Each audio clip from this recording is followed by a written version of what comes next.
Well, hey, everybody, this is Heidi St. John. Welcome to the Heidi St. John podcast. If you're watching this on YouTube, then you see something that the people who are only listening don't, and that is I am joined in the studio today by my favorite person on the face of the earth. Jay St. John is here. Welcome, Jay. Thank you very much. We're going to have a hoot and holler and good time. Yes, Stick around. I think you're going to be encouraged.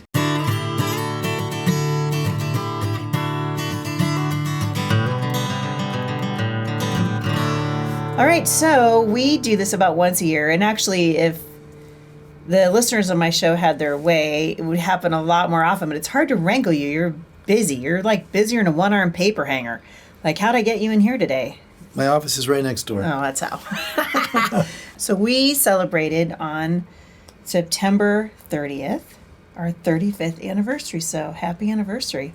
Thank you. Not long enough. That's what he says when people ask him, how many years have you been married, and he forgets. I never forget. But if I do, that's what I say. If you do forget, that's what you say. So people ask us all the time, hey, could you guys come on the show and bring your hubby on and a little bit of perspective? And so I thought it might be kind of fun just to do something, relatively informal, because people ask us about our marriage a lot and traveling and sort of what our roles are here at Firmly Planted and raising children and a whole bunch of different things. But I thought it'd be fun to just sort of tell everybody sort of how we met from your perspective, because they hear it from me all the time. I think they get kind of tired of hearing from me. So, okay. So Jay, I'll interview you. So Jay, how did you meet Heidi St. John? Yeah, 1987. Mm-hmm. Back when the music was really awesome. When the music was good. When the music was good and the mullets were there. That's right. Went to Multnomah School of the Bible back then, and was attending Central Bible Church next door. What were you going to Multnomah for? I just wanted to follow the Lord. I wanted to serve the Lord, and I felt like I needed to get biblical training to do what God wanted me to do. So it worked out pretty good for me. Yeah, because I lived there. I mean, I had my mom went there, my granddad went there, my aunt went there. I just knew a lot of family had gone to Multnomah, and they had a stellar reputation. I mean, it used to be that the tagline for Multnomah was, "If it's Bible you want, you want Multnomah." Multnomah. And so you ended up going to school there, and you interned, started music at Central Bible with next the youth door. Group, and junior high and high school. They combined them for the worship time, and I was helping out. You have to have a student ministry at Multnomah, so that's what I was doing, and saw Heidi there, and I was like, wow, she's pretty cute. And that was at the beginning of that was just the beginning of me trying to reel you in, or you trying to reel me in, or I don't know, something was happening. Yeah. But truly, when you came there, you had been playing guitar and you had your own band, right, up in Northern Washington, and you guys were pretty active. And then did you come down thinking, I'm going to play guitar? No. Well, when I went to Multnomah, I'd kind of had kind of a revival in my life, and I realized I wanted to serve God more than anything, and so I went to Multnomah thinking I needed to not play music anymore, and just let God lead me to whatever He wanted. And so I left all my music stuff back home. But then Mark DeMaz, who was the youth pastor at Central Bible, I had talked to him at some point. He said, "I heard you're in a band. Are you playing?" I'm like, "Yeah, but I'm just following God now. I'm not doing music." And we don't have fun when we follow God. Exactly. We don't play music. And he was like, "Well, maybe God wants to use your music to serve Him." And I was like, "Yeah, maybe." And so I started helping him with the worship at the youth group, and that's where I met Heidi.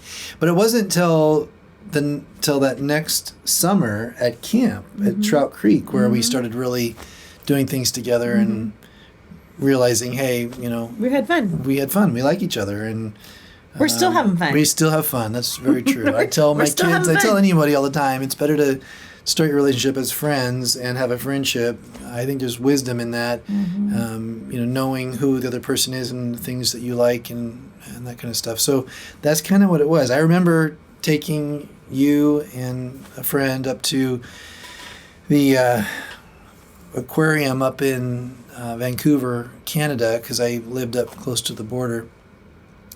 And at that point, we were friends. And I remember driving back from Canada and thinking, I like her. I don't know. She's probably out of my league is what I remember thinking. But well, that's not true at all. And it's interesting because you, being in the band, and you guys, some of you know this, but the little riff that you hear at the beginning of my podcast is you. You wrote that. So a little opening guitar riff and obviously the closing, you wrote that. And the band was doing a lot. The band St. John was doing a lot. You guys had produced a whole bunch of albums. I think sort of the pinnacle, you opened for Petra at the Memorial Coliseum, which is really cool. Yeah. And it gave you an inside look into the music industry because at that point you were thinking maybe you'd go full-time into the music industry because most people, I think now, it's been such a long time ago, don't realize I like to toot his horn because he's like one of the most amazing guitar players that you'll ever hear. I mean, God really has given you a gift. You were a worship leader for, almost 20 years. In fact, you just got done leading worship, or you are going to be leading worship this Sunday at our church at Radiant, which is really cool. And that's sort of a gift that God's given you. But we thought you might go into full-time music. Yeah, there was a lot of doors that were opening, and I I still enjoy it, but I enjoyed it at the time. We have guitars on every blank wall in our house. And all of our kids are musical, and we do a lot of music at our house. I used to play. When he met me. She still can play. She just doesn't. I don't play really anymore. I sing still with it, but I used to for a long time. I sang with you, and we made beautiful music together. Amen. I agree on that. But there, as we had Savannah. I think Savannah. Was Sierra born when I played at the Coliseum? Mm-hmm. I think so. Because we had kids at that point, and I realized traveling and having a family was very hard. And Christian music, it's tough to make a living doing that. And you met some people. Tell them what happened with Petra, because I thought this was interesting. Petra had just signed a new company to be to do their promotion and such, and at the conference, it was a Campus Crusade rally at the Convention Center, thousands of kids. It was really cool, actually. And before the event began, their new management saw that Campus Crusade had put Petra's name on the back of their shirt with our name and another band. And so they said, well, we need a cut of the proceeds because Petra's name's on the shirt. Well, Campus Crusade was relying on that sales to help them pay for this big venue. And so there was this, big meeting and actually Petra wanted to do it. And Petra, they stood up. Bob Hartman and John Schlitt stood up and said, hey, we're Petra, we're doing it. And they said, no, you sit down, you send all those rights away to us. And all of us were sitting there going, this is crazy, we don't want to. But it made you just wonder. Yeah. I remember you coming back from there just going, I don't know if this is the industry, even if it's Christian side of it, I want to get into. And since that time, you really, you stayed playing music. You basically went from there into, the worship pastorate. And while that's happening, you and I are having kids. And when you were with the band, you were traveling quite a bit. Yep. And I think what a lot of people don't realize about Jay and I love when you tell, the first 20 years of our marriage, I'm following you around. That's right. I was the girl in the front row of all your concerts, with a lighter. That's my. I always tell people I was up on the stage and she was running the merch booth, and now she's up on stage and I'm running the merch booth.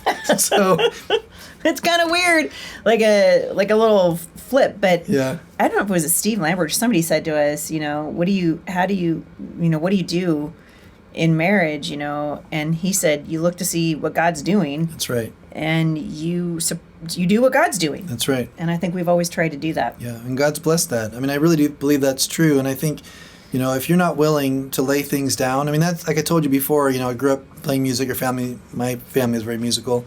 And when I can have the revival in my life and realize I want to serve the Lord, I'm willing to give up my music to do that.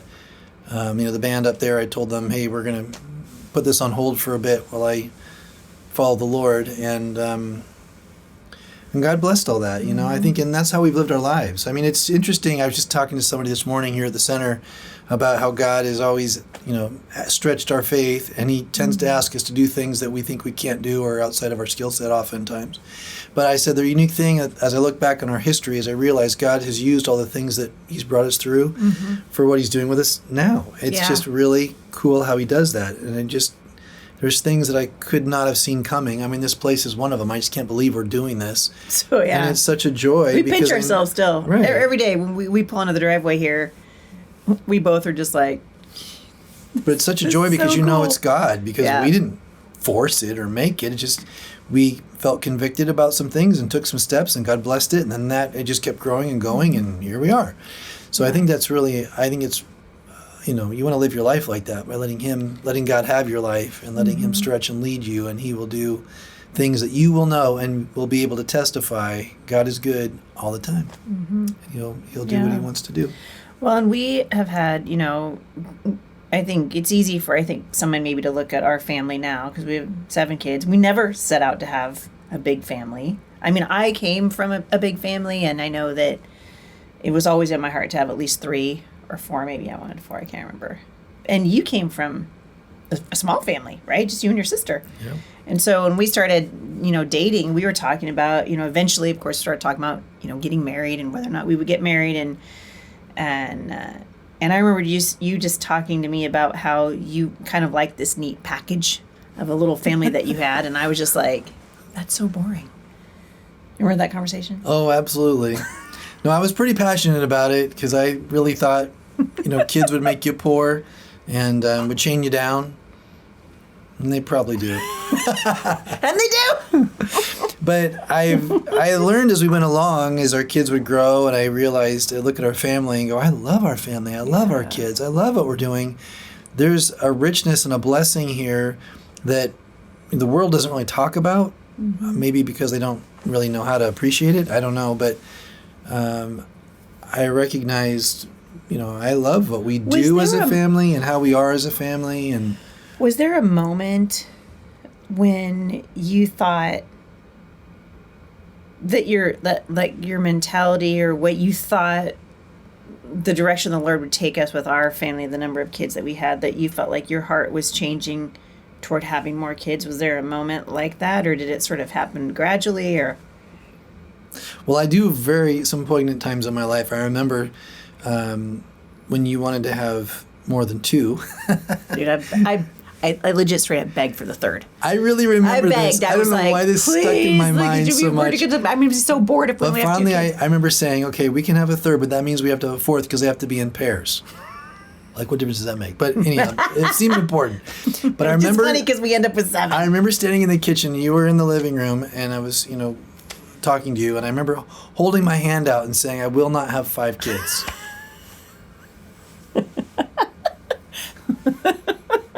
How's that working for you? I have more than 5 kids. So I'm wondering, you know, I think it's easy for people, or maybe not easy is the wrong word. I think it's, you know, it's a natural, logical conclusion to go, oh, Jane and Heidi must have just wanted to have a bunch of kids, but that's actually not how it was at all. I think it was, you know, over time and as we're growing in our family. And I can remember you and I having conversations, especially, you know, when you get the kids down to bed at night and we're not, you know, we're having a little chance to sort of be together and just reflect. And you started saying, dude, the best thing about our life is these kids. It's true. It's just so rich and so beautiful. It's something more than we thought it would be. Absolutely. And like I said earlier about this center, I mean, I feel that way and think about it and tell people this too. I feel that way about not just mine, but our kids, because our kids. Ours. And, Yours and mine. And I look at them as adults now, having kids, having their own family, serving the Lord, you know, happy, productive. And I'm like, this is incredible. What a rich blessing. That return on investment, so to speak. Takes a long time. It takes a long time, but the reward, I mean, I've said this before to you, I would sacrifice more because I realize it.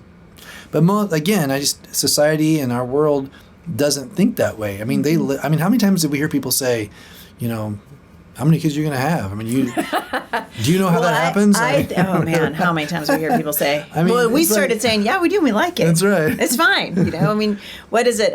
Where were we? We were here in Vancouver, and I think maybe we're pregnant with Sydney, and we were doing a fundraiser for Firmly Planted, and we are trying to start homeschool cooperatives. And one of the was it the mayor? Well, it was the community pastor. There was a community pastor there, and they had heard that we were expecting our sixth, and he was like, you guys know how that happens, don't you? And I don't know if it was you or me who said, yeah, we know how it happens, and we really enjoy it. And I just remember just thinking, the color kind of drained from his face, and I must have said it because you were like, I can't believe you said that out loud. And I was like, what? He opened the door to the bedroom. I just let him in, That's right.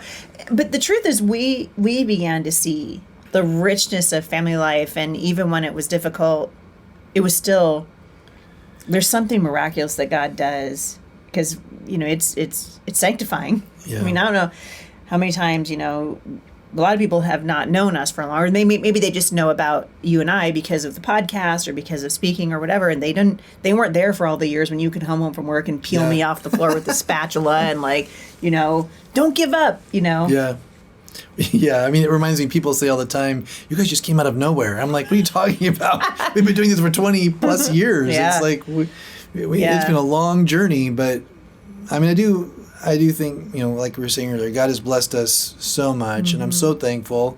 And we know it's Him. We know it's Him. And we do have a lot of different things that we're doing, but they're all connected in some way, and I think that's important too. I tell people all the time, I think it's wise as you're looking for what God is doing and what you want to take as a step, is it fitting with what God's doing with you as a whole? Because if it's not, you might, you should probably think through that and pray through that very carefully. But yeah, all the things we do, I mean, that's what's cool. We're, you're in here, her studio's not done, so she's using her office as a studio right now, and my office is next door, and so I hear her over here working and laughing and doing this stuff on her video and podcast stuff, and it's just a real joy. Our kids are going up and down the hall teaching and well, I told you last week when I was recording, Junie came in. Juniper came in, yeah. Yeah, Junie came in crawling on the floor. Like I was telling Jay later, I was like, dude, we have grandkids. We have grandkids. When did that? When did that happen? And it happened fast. It happened really fast. It happened really fast. Let's back up a little. Okay. Because it's our 35th anniversary. Yes.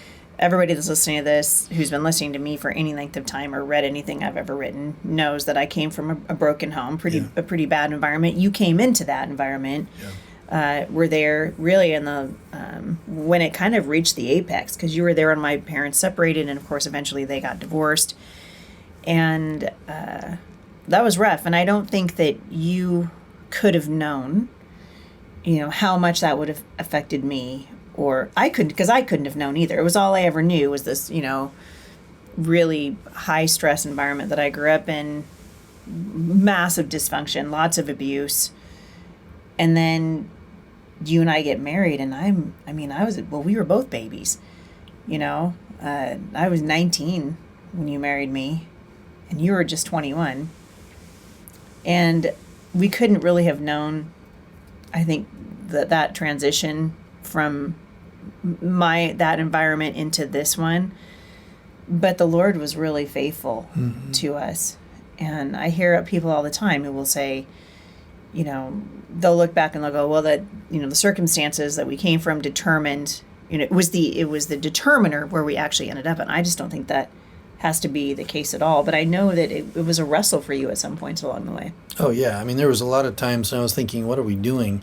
And a lot of times I thought, I just need to take her and just run away. We talked about that even multiple times, but just to get away from the stress of the family dynamics that were really rough.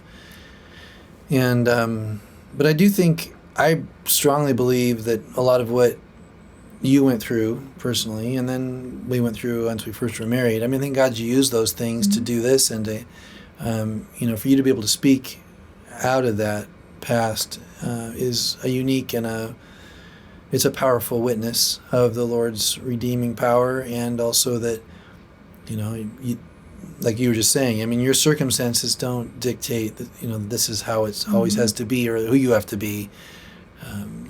We've heard so many times from people abused kids tend to marry abusers, true. which is, we see it a lot. That's true, but it doesn't have to be that way. Yeah. And it doesn't, it's not a sentence. What do you say to people who go, oh man, you got married, so young. We were really young. And there has been certainly a shift in the culture in the last 25, 30 years where people seem to be getting married later and later. Yeah. And when I counsel people, I'm like, dude, the best thing we ever did was get married young, have passel kids. It's true. What do you think are advantages to getting married young like we did? Well, I think it's awesome to be able to grow up together, which we, like you said, Definitely. we were very young, and it's true. Yeah. I don't remember feeling that young when we got married. Because you don't even know. I know, it's true. Because you dumb, right? Maybe that's true. You just have no idea, and it's a good thing. Like it's a good thing we didn't know, because I think if we knew, we'd have been terrified. That's probably true. Yeah. But I do look back and see all the things that we worked through that they really gelled us together as a couple, and we had to work together as a team through a lot of it, and even that was bumpy at times. Yeah. So that's great. And I think having kids young, we were going to wait, but then it turns out Whoops. it turns out that actually works. No. I remember just, we found out we were pregnant with Savannah. It was a year and 3 months into our marriage. We found out we were pregnant with Savannah, and we weren't finished with school. I was helping Jay. I was working at the school trying to helping you get through school. Yeah. And I just remember going, wow. That actually works. It really does work that way. Look at us, we're going to have a baby. So that was a surprise. That was a big surprise, yeah. Again, at first, and we had some wonderful surprise. We had some tough discussions about that. I remember. Okay, so since you brought it up, he loves to bring this up. I wasn't going to talk about You that. brought it up. Well, okay. Let's go there. Let's go. So I find out I'm pregnant, and I was at least 3 months along by the time we figured it out.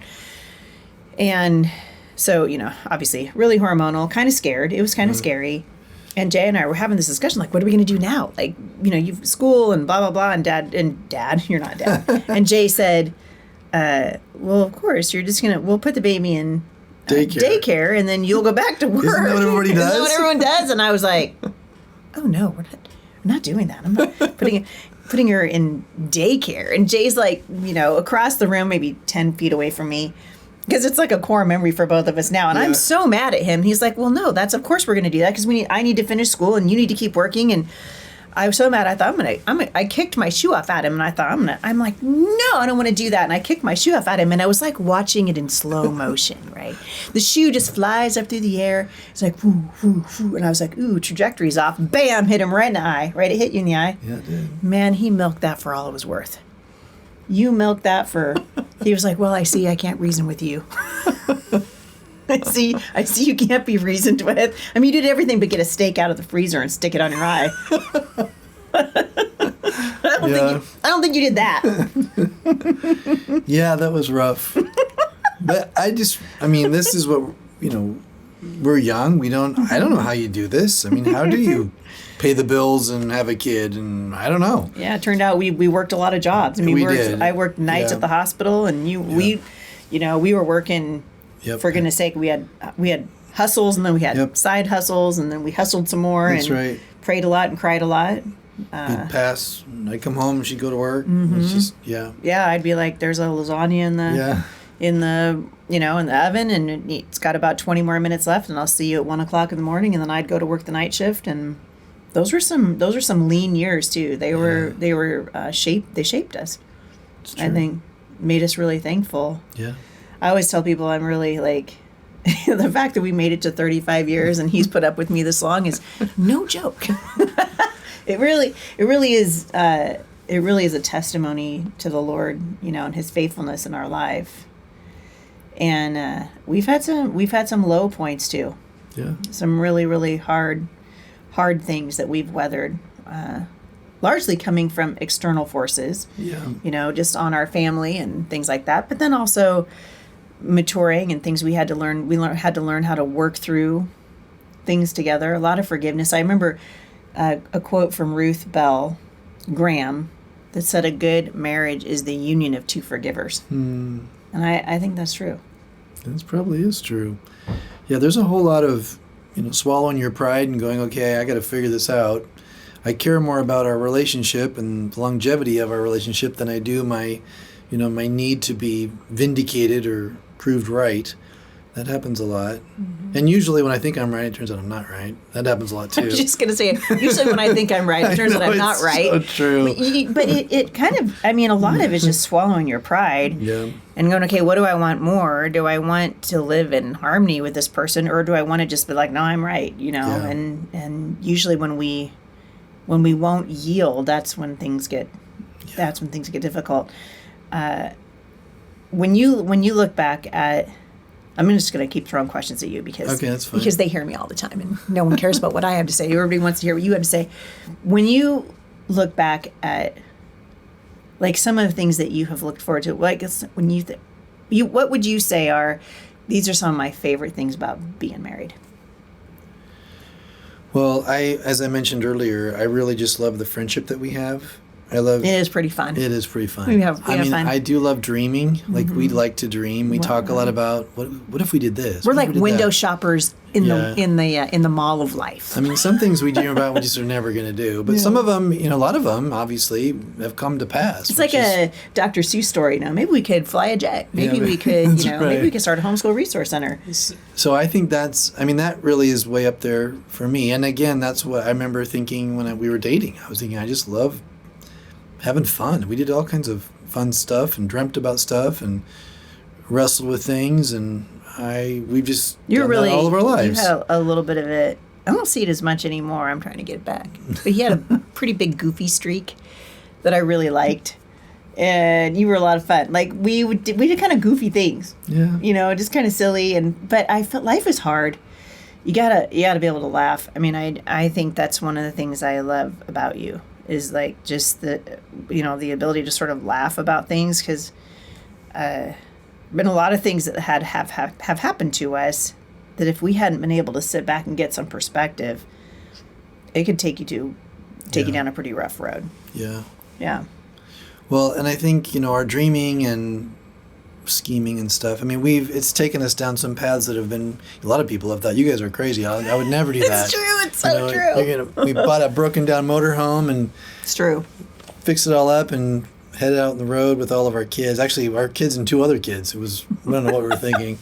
Why would we do that? And and those are wonderful memories. Our kids still talk about that, even though looking back, I was thinking that was some dumbest things we could have done. Well, we didn't have any money. Yeah. I mean, we felt like we'd heard the Lord, and I think we did. Yeah. And we bought this broken down old motorhome off Craigslist, and you fixed it up, and really bunks in there for the kids, and we raised a little bit of money. We got some sponsors, and we hit the road, and that stinking RV broke down in every state of the union. It broke down everywhere. I felt like we were constantly the air conditioning went out in Arizona. That was a bummer. Everything go wrong with the house and everything go wrong with the car. Mix them all together. You got RV in. Yeah. Well, really, our RV wasn't meant to travel and carry all that we were traveling and carrying. But still, I mean, that's the part I think when you ask what I enjoy the most or what are my favorite things. I mean, those are some of my favorite things of, dreaming big and trying big. Maybe that's part of it too. Is let's see if this can happen. And of course, all this stuff was bathed in prayer. I mean, it's not like we just were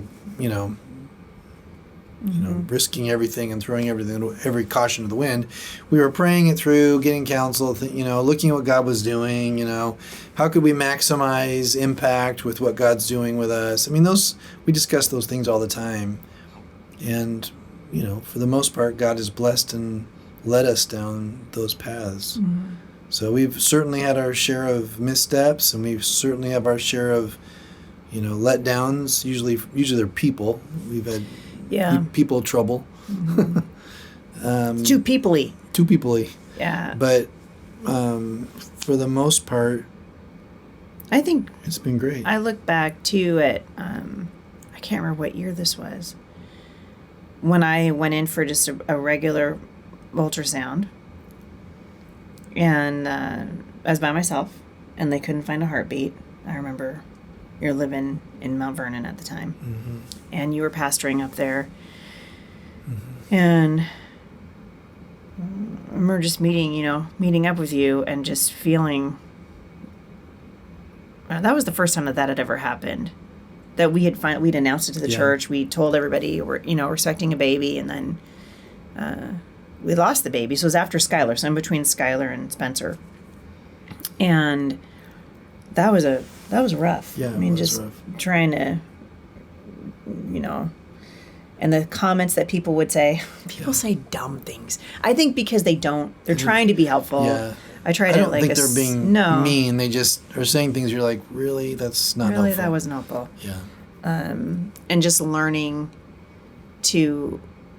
we sort of leaned into each other. And then fast forward several years after that, when we'd gone to, after Sailor was born, and that doctor was like, you're going to have a hysterectomy, like no more kids for you. Yeah. It was pretty serious at the time too. I ended up having to have surgery, which was a huge bummer. That was a rough one. And I just remember leaning in, to you. We went and had, lunch at one of our favorite restaurants in Battleground. And we just cried together. And it wasn't so much that we weren't going to have more kids, because I think at that point we were probably like not going to have any more kids anyway. It was the idea that someone had told us that the season of your life is over. Yeah. Now the decision's been made for you. Yeah, no, I remember there was a mourning. I remember we both had mourning over that. Mm-hmm. But I felt it was, God was good to us, because Savannah and Ryan had gotten married not long before. And they were planning on waiting, we had been planning on waiting. Those two are living our life. Yeah, exactly. Yeah. And so they came along and said Savannah was pregnant. And I remember just thinking, I don't know why. I mean, I knew they would, I assumed they would have kids. It's like passing a baton. But yeah, I just felt like, wow, our kids are going to have kids. I mean, I just remember. This is crazy. I don't know why it just kind of hit me. Yeah. But I remember just being like a healing thing for my soul, realizing, hey, we're not going to have any more kids, but our kids are going to have kids. And it turns out it's a better gig. It's true. It's such a good gig. Such a good gig. All the newborn, none of the night shift. Yeah, that's right. It's really cool. But I remember just at that moment, so thankful for you, because we have a lifetime now of memories. Yeah. And we've been together a lot longer than we were ever apart. Yeah. And I think I guess I want people to realize, especially young families, like your family's worth investing in. It is. Your marriage is worth investing in. Go on that marriage retreat. Take your wife out for dinner. A couple things that sort of come to mind, and I was thinking maybe this would be good.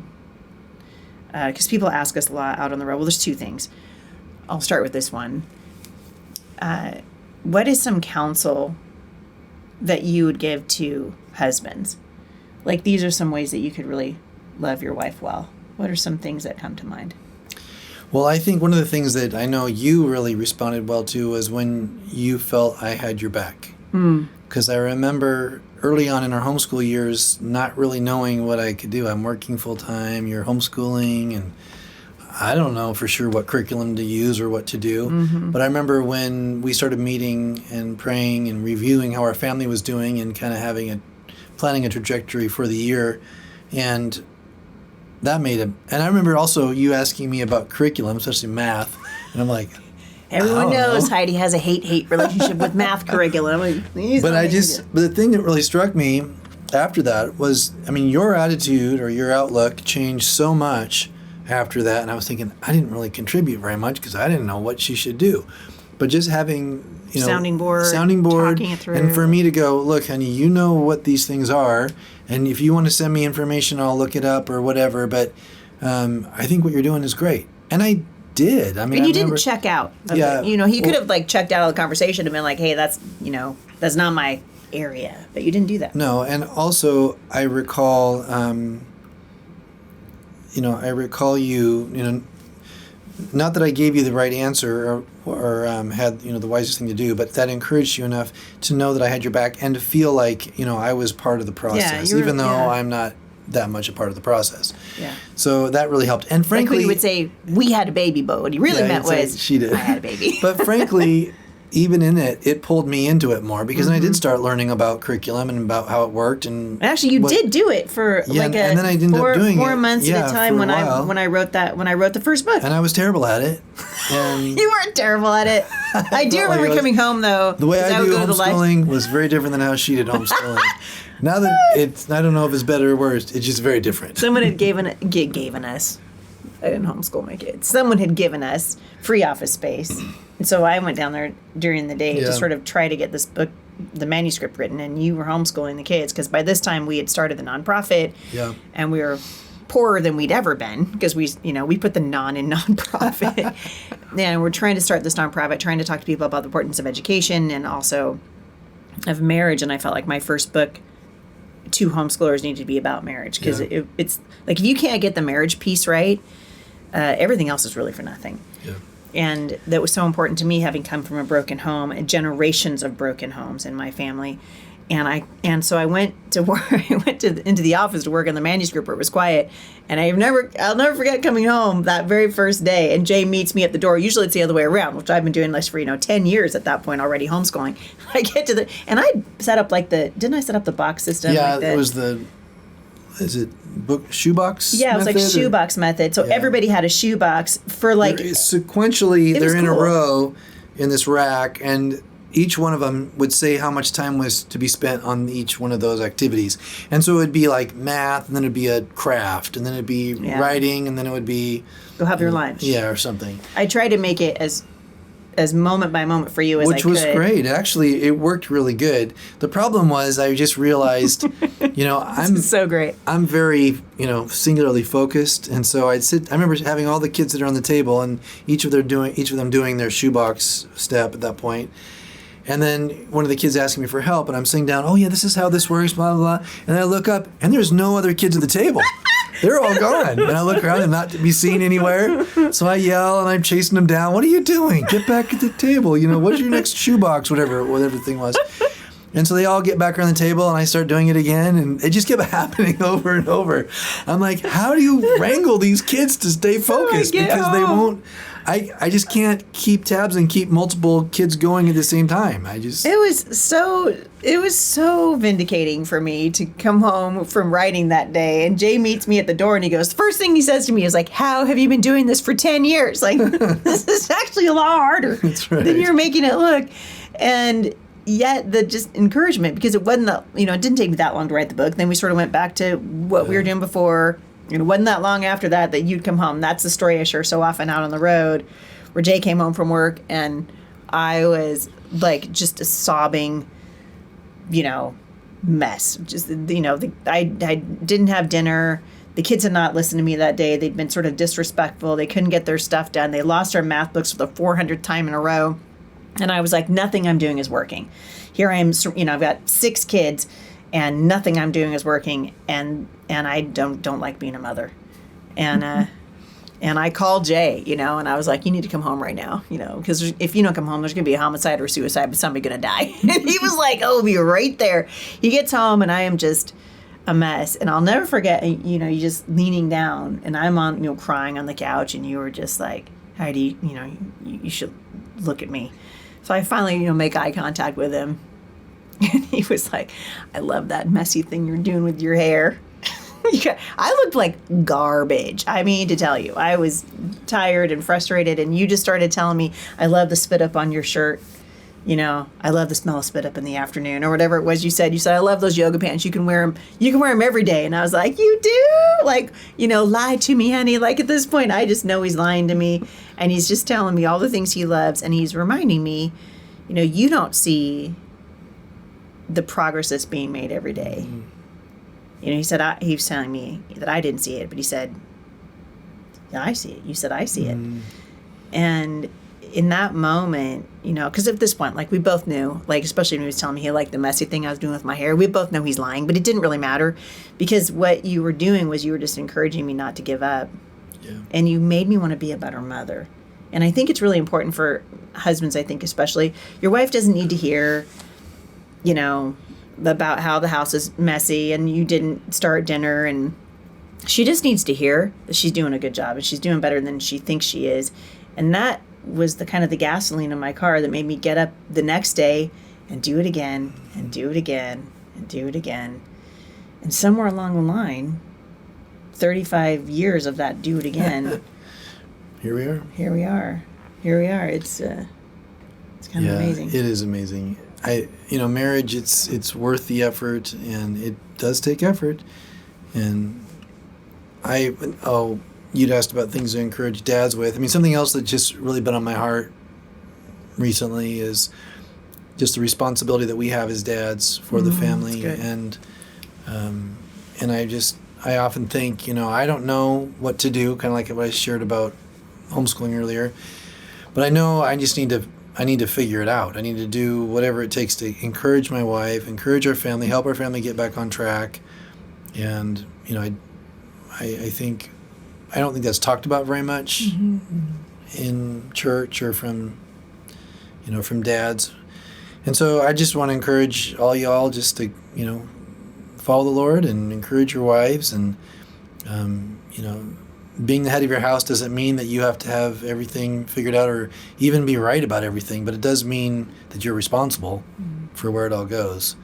And so I have a lot of respect for the dads that are working every day, paying the bills and doing that part of it. And it doesn't, being the head of the home doesn't mean that you're doing all the homeschooling or even know how it's all happening. But you just, know that you're responsible for it, and you're for the outcome of your marriage and your kids, and you're doing the things that you can do to help make sure that it's successful. That's really what I think being the head of the home is. Yeah. And another thing that comes up a lot out on the road is people see me up on the stage. This happens frequently, right? People will see, like Jay was just saying a few minutes ago, we spent the first 20 years of our marriage with me following him around the country at the merch table. And now you're working the merch table and I'm speaking. And sometimes, and it just happened again this last, wherever we were, I can't remember where we were, but someone who said, we did a public, Q&A, which we're happy to do because we get the question all the time, what do you think about your wife being like the sort of front man for the ministry, and how does that translate into our marriage? That's a good question. What say you, Jay St. John? Well, first of all, I tell people, look, have you heard her speak? I mean, God has gifted her for this time, and It's like, have you heard him play guitar? Like, you do not want to see me with a guitar. It's not pretty. There's not this great need for a guitar player out there now. What there is a great need for is someone who steps up and speaks truth and encourages people, with all this insanity that's happening out there. And Heidi's doing an amazing job with that. And God, literally, that's, as we talked earlier, I think God, brought you through what he brought you through to be able to speak to these things with authority and with wisdom and clarity. And you're doing an amazing job. And it's just, you can hear it. I'm not the speaker here. She is. So there's that. And then number two, I think, I think women have a lot to bring to the table. And I don't think that this is an issue of, church eldership or something. It's like because that's, I think that's one of the things you're questioning or asking, because people do say that. How can you let your wife get up there and speak? There's men in the room. And I'm like, well, those men are here at a homeschool conference, and they're going to hear about homeschooling, and what we care about most is following God and following him. So there's going to be truth from God's word in it. And if they don't, they don't want to be in there, they don't have to be. So I just don't get hung up on the, women teaching men, because she's not a pastor, she's not an elder, but God has gifted her incredible wisdom and discernment and clarity on these things that we need to hear. So it's the same with the run for Congress. How did that come about? Yeah, again, we care about our community and wanted to see a difference there. Again, we prayed like crazy. I mean, Heidi was on Heidi's heart first, and she asked me about it, and I said, let's pray about it and see, ask around, what's that going to take? How does that work? And we did, and every step we felt God giving green light to do it. And so, and honestly, there again, Heidi was able to, incredibly hostile environment, and this was all in our own party. So this was not even the other... Republican primaries are not for sissies, as it turns out. Insane. I remember so many events just going, What are we doing? I just want to, I want these people to, I want to punch everyone in the face. I thought that so many times, I'm going to go deck that guy. Obviously, I never did, but it was so off the chart ridiculous. But in the face of it all, I was so impressed with Heidi because I believe God called her to this. I believe the Holy Spirit gave her peace, gave her the words to say. I mean, I can't tell you how many times they would ask her questions about things, and I thought, she's not going to know what to say. Oh, yeah, the Holy Spirit gave her the right words to speak, and she sounded like an expert on things that I don't think she knows much of anything about. So that was very impressive. And even in, when people are yelling and screaming at her and she's just smiling and giving them truth, it was such an example of the Holy Spirit speaking through her and calling her to this. It really was the Lord, and it wasn't on me. I didn't feel God calling me to do it. I don't feel like I have the tools to do it.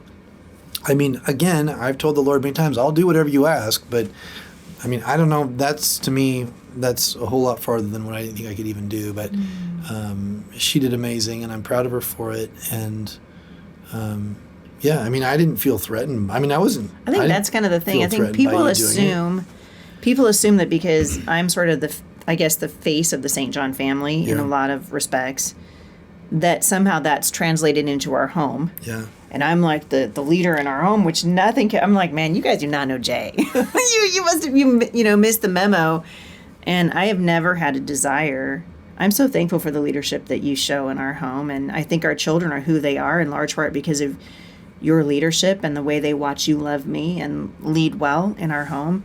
And I think one time I thought I heard you say that you felt like your job as leader in our home was kind of the chief development officer, right? It's your job to look at all these children that God's given you. It's tremendous responsibility, and a wife and homeschooling and all the things. And you've been very carefully helping each one of the people in our family to develop the gifts and abilities that God has given them. And really that washed over onto me. And because you were the one who encouraged me to even speak. I wasn't even going to do that. I mean, that's a true story. True that. Yeah. Yeah.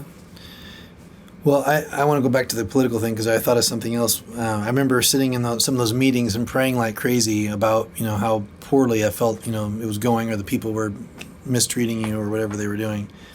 And I remember thinking, I can't wait, because when they finally give her a chance to speak, it's going to overpower all this foolishness and stuff that these people are saying about you. You don't know what you're doing, blah, blah, you're a terrible person, whatever the stuff they were yelling. It was so rough. It was rough. And I just sit there going, oh, wait. I'm sitting there inside kind of smiling, wait, just wait till she speaks. Oh, yeah. Which was very true and did very much happen. So, yeah, I just think God's gifted you for that stuff. And that's where, going back to what we said earlier, I mean, you want to be looking, what is God breathing on? What is God doing? And, in this case, God's speaking through you now. And so I want to help you do that. I want to help you do it the best you can do it. Because, the better you do it, it blesses me as well. So. And I think, I feel the same way about you. Just watching you do what you're gifted and called to do, leading, the nonprofit here and all the stuff that you do with the staff and traveling. Jay and I travel together. And I think a lot of people know that, but there's hardly any events that I go to that Jay isn't with me. So everything we do is a team effort. And I think, even when our kids were younger, we just threw them on the back of a motorhome and we did everything together. Yeah. I think is a huge testimony to your leadership, because we made a decision a long time ago. Whatever we did, we wanted to, and as much as it was possible, to do it together. And that has meant that in some regards, I think we took the harder road, certainly the road less traveled. I think we're more effective together. Absolutely true. Yeah. And it had little, we watched the Lord take care of us in many, many years when we were very, just the finances were lean, and we had a lot of just discouraging things happen. And yet, I think we grew stronger as a couple in the midst of that. You're just an incredible human being. And people will say to me, I get a chance a lot to address, issues of marriage and culture. And I always say, and I think I said it this last weekend, wherever we were, Nashville. A huge part of what you see is the success of, the Heidi St. John podcast is really, it's it's the Jay and Heidi St. John podcast, because it's what we've done together and what the Lord has allowed us to do in raising these 7 children over 35 years and going through some really difficult things. I mean, we have gone through some hard things. I think our 25th anniversary was a pretty rough year. It was, yeah. So much so that our older kids were like, Mom, Dad, you need to get out of town. Like, they paid to get us out of town. And we took advantage of that. And it was good. And even then, it was kind of a lean year, the year of our 25th anniversary. Yeah. And we were wrestling with some important things. But I think that the blessing is found in the wrestling, that you don't give up, that you persevere. Another thing that I think is such a wonderful thing about you is that you're very good at affirming with your words. Like, this is what you see that's good. And even in our children, I've watched you do that over the years. So good. And I don't want people to misunderstand, because it doesn't mean that we haven't struggled and we've had some whoppers of arguments. We're not really yellers. We don't really yell. We're pretty quiet. I think we're quiet fighters generally. After I hit him in the face with a shoe. Yeah. When I was like 20 years old, I was like, well, we're going to figure out a different way to fight, because the shoe thing is not going to work. And I came from a rough and tumble, sort of a Lord of the Flies environment. Married you.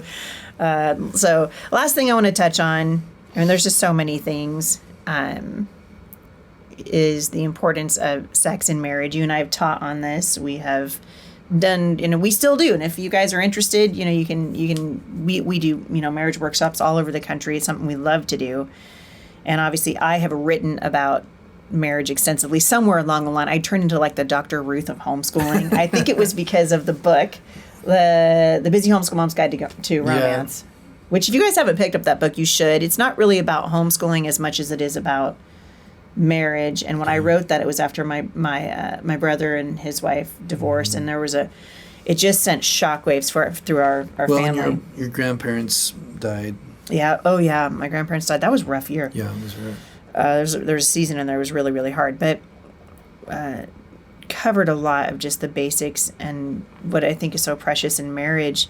And something that I needed to learn that I didn't understand when I first got married was how important sex is in marriage. I think there's a lot, it can be maligned, right? And where we misunderstand the importance of it.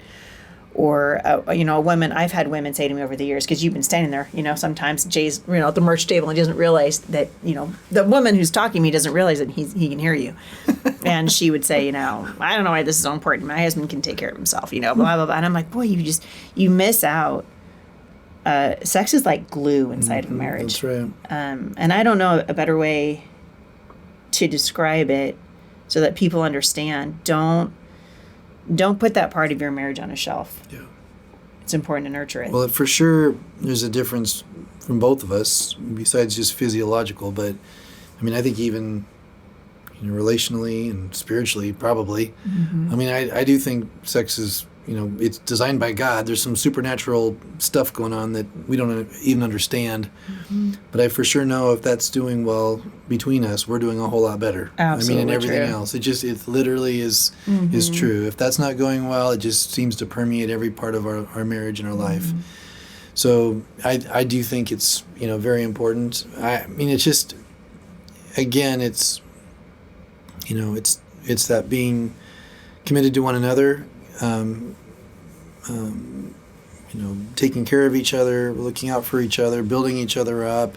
All that's wrapped up into that, into one big package. And so sex is a big part of it.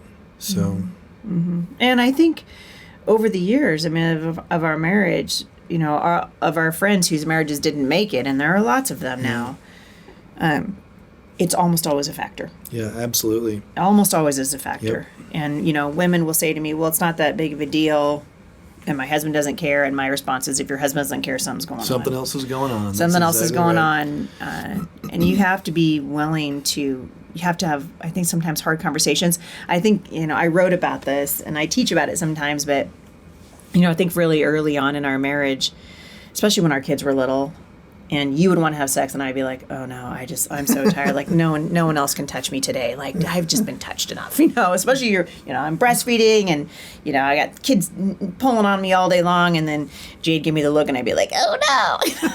I think I actually might, go to bed and play dead, I remember one day Jay looked at me. You might have done that a few I know, times. I might have done that a few times. Jay looked at me and I was like, I'm going to cry. I would start crying. So I just started crying. He goes, you look upset. Can we talk about that later? It's just, like, wow. And I remember just thinking to myself, first of all, I didn't understand the preciousness of it, for sure. I didn't understand the physical need on your part. And it was all just emotional to me, and I felt emotionally drained. And I think someone said to me, and it was like, oh my word, ding, ding, ding. Like, in order for Jay to meet my emotional needs, he needs that physical release, that physical connection. And in order for me to meet his physical needs, I need the emotional connection. We are just different people. Yeah. And it's a willingness, it has to be that willingness to sort of meet the other person where they're at. And every time we do that, we're glad. Yep, every time we do that, every time, sometimes it's a laying down of what we want or what we feel like we're in the mood for, whatever you want to call it, and we recognize, okay, this is a really important aspect of your marriage, because the enemy can get a foothold in there, and pretty soon there's a chasm between the two of you that's so deep and so wide. It's hard to bridge. That's right. And you've seen this in the lives of lots of men over the years that you've counseled as well. Oh yeah. No, it's epidemic. I mean, we're in a culture now that is so focused on, your self-pleasure, and, very little time is given, instruction, direction, encouragement, all that stuff towards, you caring about what the other person thinks and needs and wants and all that stuff. But I tell guys all the time, like, look, if your sex life's bad, well, then you need to get your eyes off yourself and get them on your spouse. Because you start thinking about the other person and how you can please them and help them enjoy it and help make them feel safe and help, if I'm... Get a good lock on your door. That's right, good lock on the door. That's important. That's right. And, you put your focus on the other person, it ends up blessing you. Mm-hmm. And that's it's been proven over and over in our marriage. and it just is true. And, it's, again, we're so focused in our society about what I can get. And so true. And if we can get our eyes off ourselves, it just ends up helping everybody. So, yeah. That's good. Well, Jay St. John, you are a national treasure. And, you say that to everybody. Yes, but you're my national treasure. That's right. You are my national treasure. I love you. No, I love you too. I am so thrilled that you said yes, and I'm so thrilled, like I tell you every morning, you stayed over. He does say that. He does say that. Yeah, in the morning he's I love that. It's so fun. I know, and I mean, I think it's fun to even. I mean, obviously, we're married. We're not. But even just to think, this is my girlfriend that she wants keeps to coming be over with me. I even just like enjoying that idea that she's just more than just this, business arrangement. This is actual.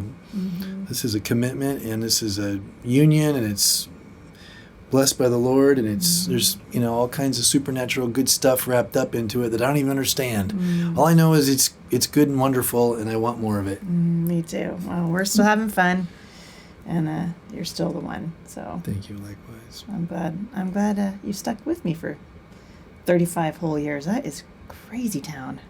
It's just crazy. It went by so fast. I can't believe it. And I'd do it again. I would do it again as well. And then I hope you guys get, this is a little glimpse, obviously. Jay and I are pretty much an open book. We're like this on the road as well. There's really not a topic that we haven't jumped into, I think, even publicly out speaking.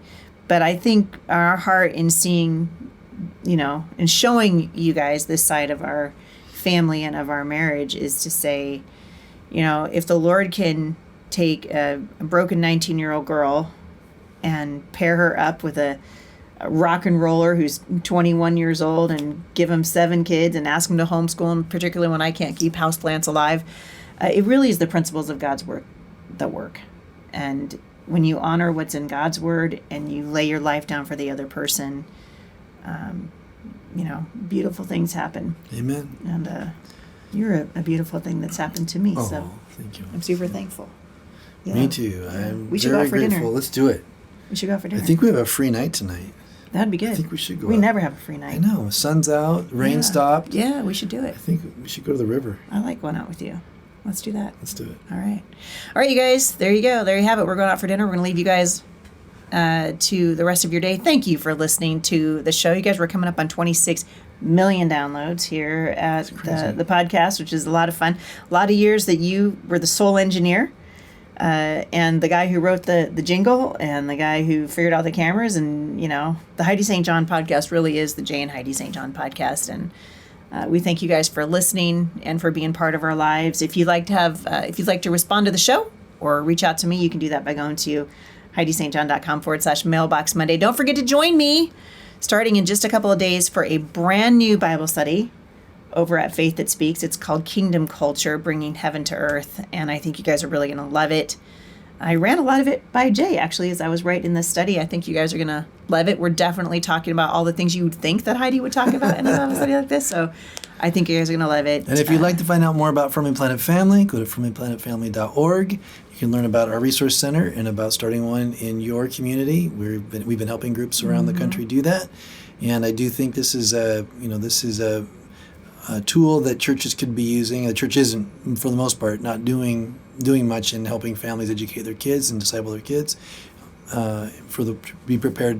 being prepared for the world. And this is a great ministry and a great process to do that. Yeah, it is. And really, we've been doing it for a long time. I mean, Firmly Planted Family is the nonprofit that we started, almost 25 years ago. It's been a long time ago now, but check out the Homeschool Resource Center. There's a lot going on around here. Absolutely. I mean, our grandson Thatcher is sleeping right next door to us. Our kids are. But there's a whole lot more going on besides that. But I'm just saying, fields in the middle of all that, there's a brand new sports field going in. The floor's getting coated so we can start doing sports in the gym. Gates going in. The gates are going in so we can keep out the crazy people, or maybe keep the kids in, one or the other. And all kinds of programs are going up. We got Trail Life going. American Heritage Girls is going really good. So many different subjects. It really is an amazing place. Check it out online. It's kind of a fun thing that God's doing. Yep, firmlyplantedfamily.org. Click on the Homeschool Resource Center. You guys can support the ministry financially. We always appreciate your prayers for what God is doing here, and that this ministry will live on, should the Lord tarry long after He takes Jay and Heidi home. So we love you guys. Thank you so much for listening, and I will see you back here again on Monday for Mailbox Monday, right here at the intersection of faith and culture. Love you, babe.